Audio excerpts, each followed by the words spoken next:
Good evening, friends. Globally, everything had stopped. Projects delayed, workplaces closed, and schools shut down. The world seemed to have ground to a halt because of the novel coronavirus. Starting December 2019, continued through the year 2020, 2021, and half of 2022, the education system has faced an unprecedented health crisis. That is, COVID-19 pandemic happened. That shook up its foundation, and even till date, many more strains of this virus and the monkeypox scare is still around. Various governments across the globe launched a crisis response to mitigate the adverse impact of this pandemic on education.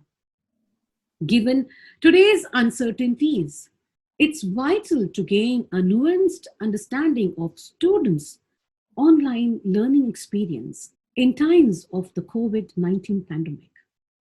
The greatest challenge was linked to the learning environment at home, while the least challenge was the technological literacy and competency.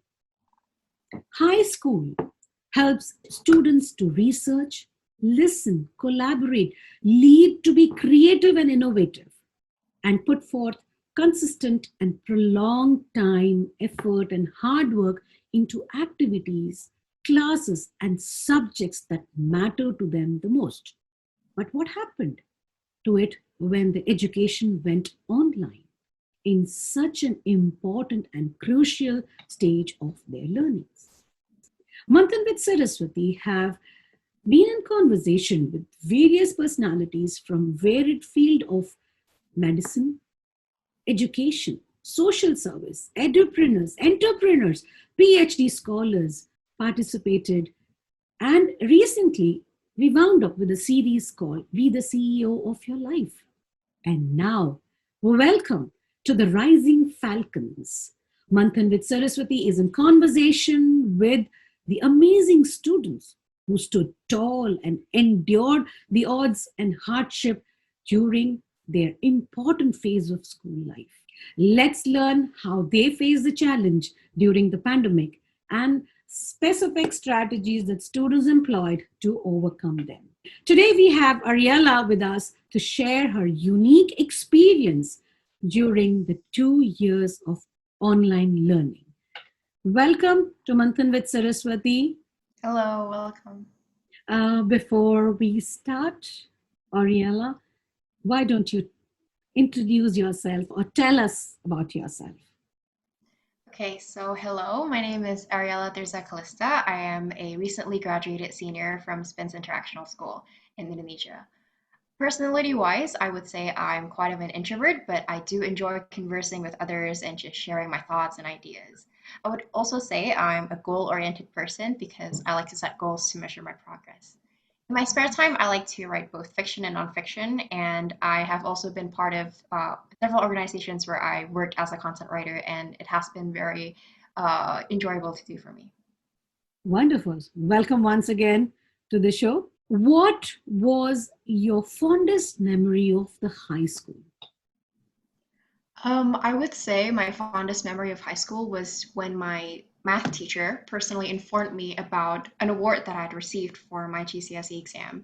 So that was my first time ever receiving an award in high school, and I would say it's very memorable because I wasn't expecting it at all, and neither were my parents. So up till today, I still remember the day when I just jumped off my chair to even cried when I told my parents about the award that I received.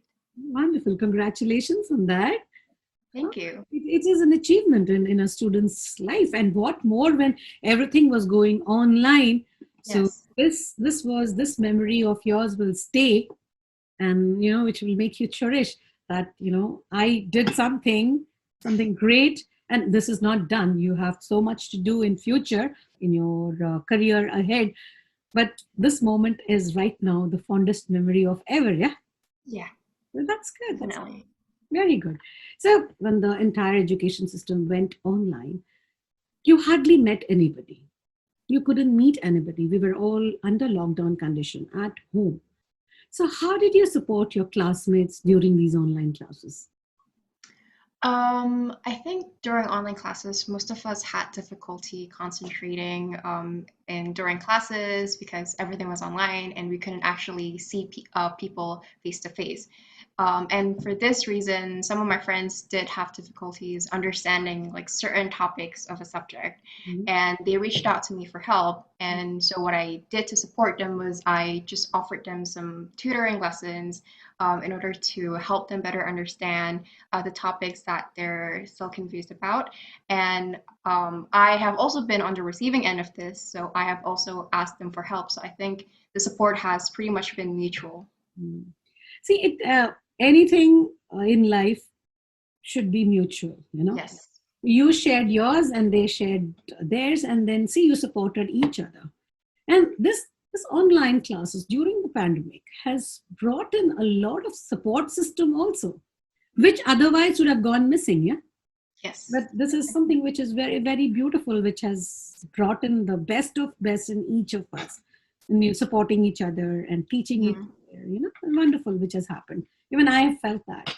Great. Keep up this nature of yours. You helped each other, you supported each other, all that is understood. But besides that, what are the benefits of online classes for the students? Personally, I feel like online classes made me realize of the plentiful resources that I could use on the internet, resources that I could use for my studies. So back during offline classes, I would only use my textbook solely for my studies. Mm. But now I realize that I could also use YouTube. I could also use other books for reference as well. And it has definitely helped me a lot in studying and understanding concepts in a lot better way. And I don't think I would have realized this if it weren't for online classes. Wonderful, right? You mean to say that when you were offline, when you were going to school, you never approached the various forums online earlier? No, not really, because I mainly use my textbooks. Okay, that's good. That's good. You said that. Okay. Okay, now coming to this some lighter part of the online education. See, we when things went online, we know that there were many fun moments, there were very embarrassing moments which happened. So according to you, what was the most embarrassing and the funniest moment which you experienced in these 2 years of online learning? Mm, I think the most embarrassing moment I experienced was when I accidentally sent a text to my teacher instead of my friend. So during Zoom, so my teacher was explaining about a school project, and I was on the same team as this other friend I was talking to through Zoom. So instead of sending the text to my friend, I accidentally sent it to my teacher who was explaining. So he had to stop midway and then read my text out loud in front of everyone. And yeah, that shook me by a lot because I did send it in all caps. So I was just afraid that he was thinking that I was being disrespectful or something. But then thankfully he made it as a joke, and it ended up becoming one of my, I guess, memorable moments. See what you did, in during the class code, but many of us, we send a wrong WhatsApp message to somebody else, and that goes like, a frowning over, what are you talking, it happens, right? So Yeah. I'm very glad that you had a very lovely teacher who, Yes. didn't take an offense of that, but made it into a joke wise, and very lovely embarrassing moment there. 2 years of these online classes, you learned a lot. If you had to go back to those 2 years, what do you think you'd have done differently? I think what I would have done would be to be more active in asking help from my teachers. With back then, with online classes, we couldn't talk to our teachers face to face, so our only source or mode of communication was through social media, and that sort of discouraged me from asking about my doubts and or asking help because that wasn't something that I was used to.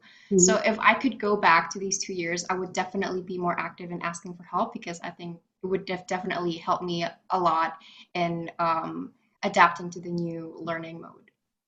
Okay, if I have to ask you one more question on this, what what made you, not ask questions when you are such a brilliant child?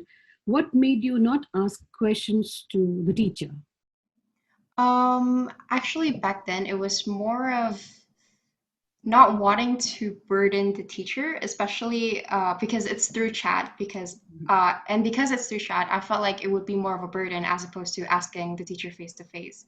Mm. But then eventually the teachers told us that it is fine for us to ask them even during non-school hours through chat, and that's when I started to ask them a lot more. Yeah, that's nice, right?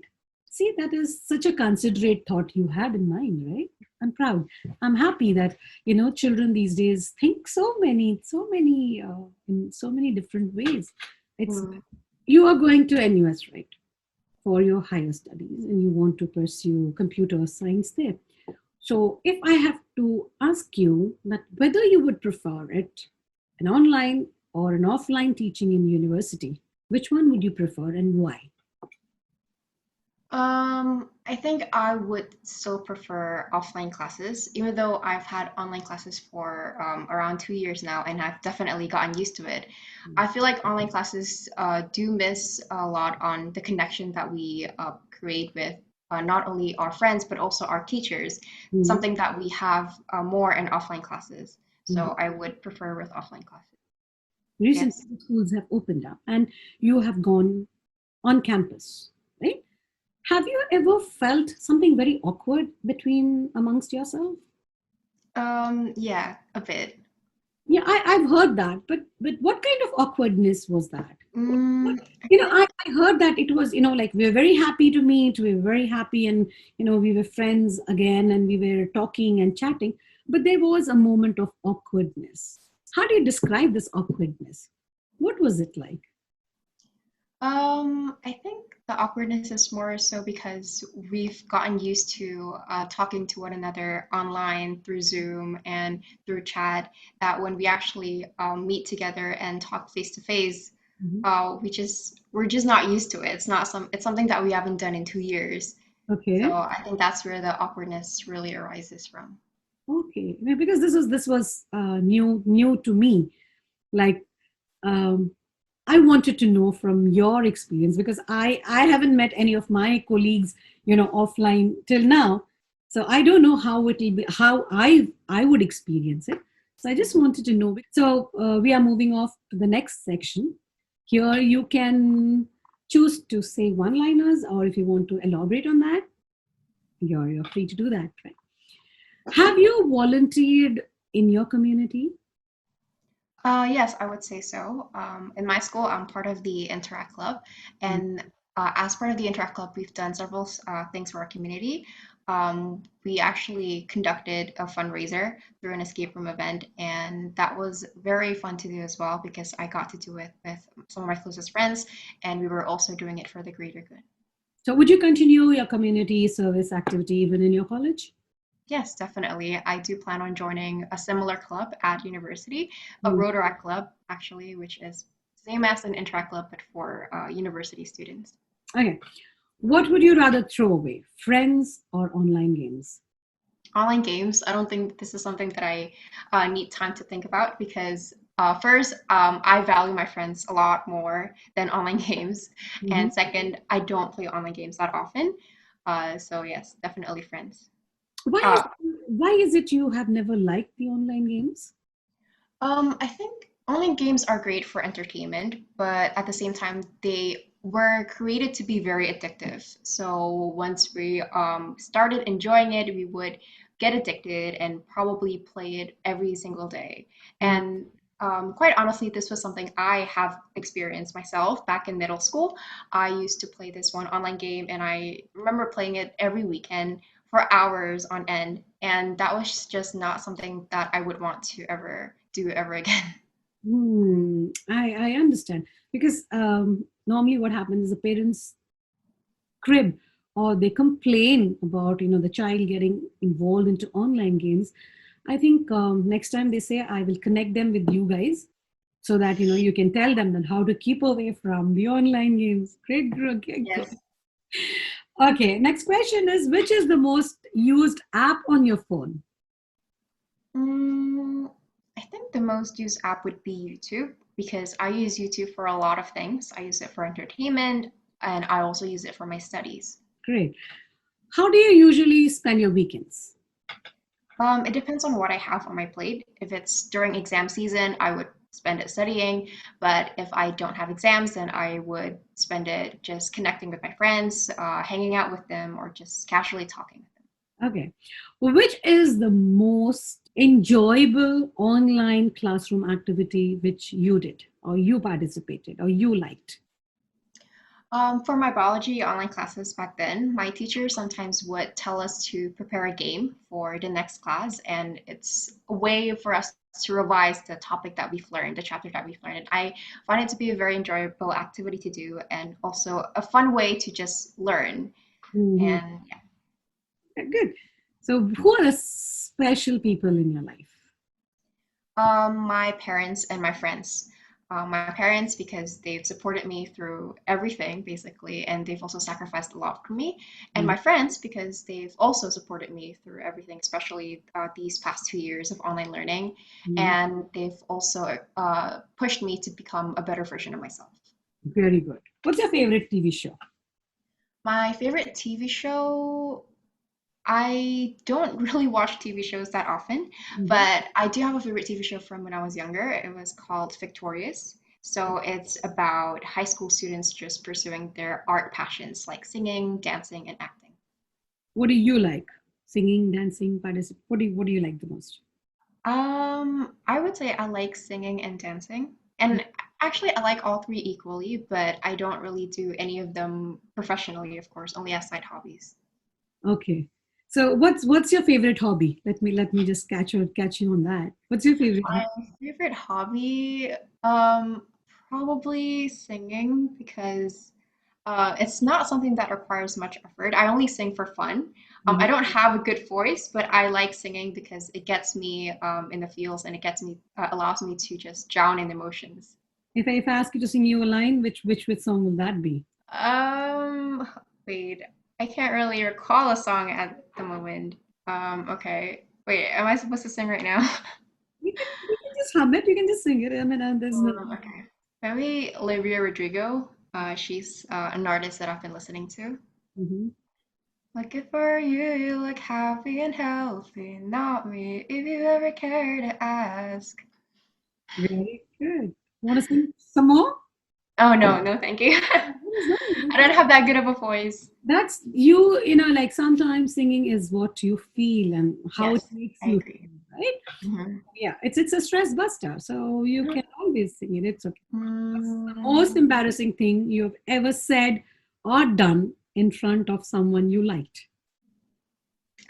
someone I liked as a crush or just in general? I mean, I don't want to, because your is high school, so it can be anything.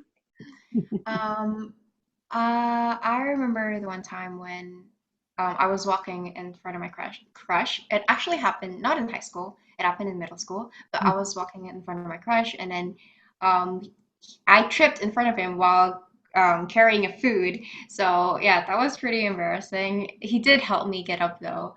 But yeah, You enjoyed that moment, right? yeah, a little bit, but it was also a bit painful. So not that much.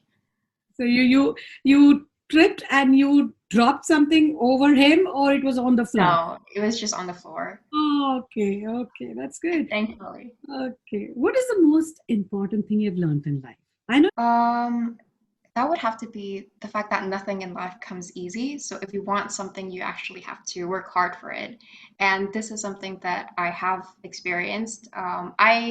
I've said before that I'm a goal-oriented person and I have a lot of goals and I've accomplished some of the goals, but with that, I also had to work really hard for those goals. Very nice. The life which you want to choose, you want to do your PhD. So it's not going to be easy. So you Yes. already have the lesson well prepared in your mind, what lies ahead of you and what the goal, what you have decided. I think you have got it, girl. I'm Thank proud you. of. And I would like to end the show with an amazing thought of E. Goldart.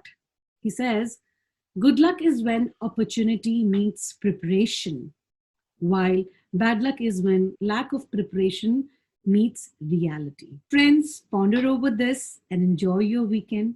Once again, I want to thank Ariella for taking her time out and sharing her online school experiences, such wonderful thoughts, and singing for us. Yeah, thank you very much, ma'am, for having me. It has been a pleasure. Thank you so much. And I sincerely want to thank Mr. Suresh for helping us bring this talk show to you all. Kindly like the page Manthan with Saraswathi. And this is Saraswathi saying bye bye and thank you for watching.